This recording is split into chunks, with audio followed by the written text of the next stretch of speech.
తెలియని చిన్నారిని కల్లా కపటం ఎరగని 8 ఏళ్ల బాలికని 8 మంది పశువుల్లా హింసించి వేధించి అత్యాచారం చేసి హత్య చేశారు.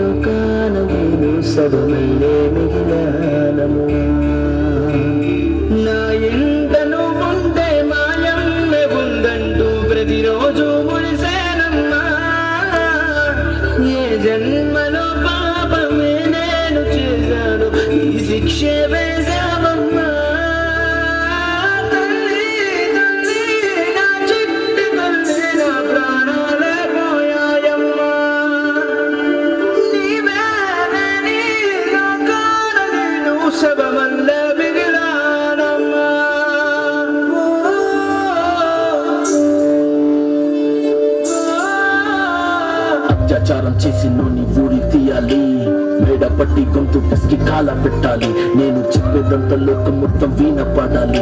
మీ చెల్లి కోసం ఏ రోజైనా నిలబడాలి.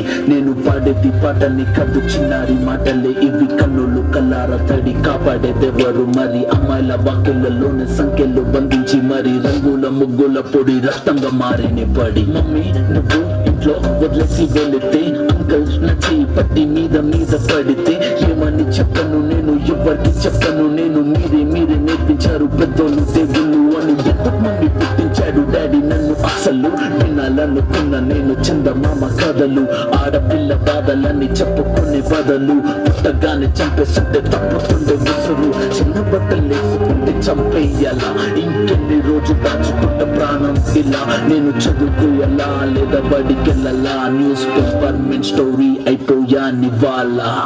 చిరునవ్వులతో కాలం గడపాల్సిన చిన్నారి మనిషిని రంగేసుకున్న క్రూర మృగాలకు బలైపోయింది. 8 ఏళ్ల చిన్నారిని హింసించి అత్యాచారం చేసి చంపిన ఘటన మానవత్వానికే మాయలు మచ్చగా మిగిలిపోయింది.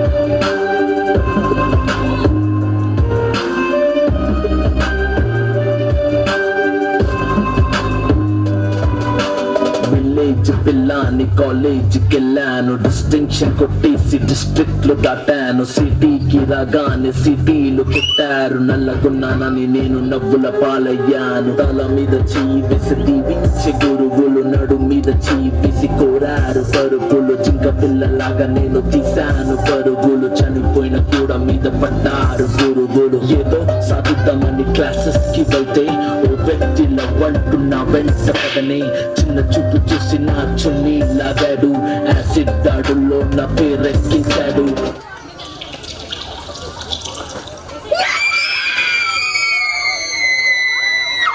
రోడ్డు మీద రేపు చేసి రోకల్తో చంపారు. ఇది విన్న మా డాడీ గుక్క పెట్టి ఏడ్చాడు. క్యాండిల్ పట్టుకొని వాకింగ్ చేస్తారు, క్యాండిల్ ఆరిపోగానే ఇంటికెళ్ళిపోతారు.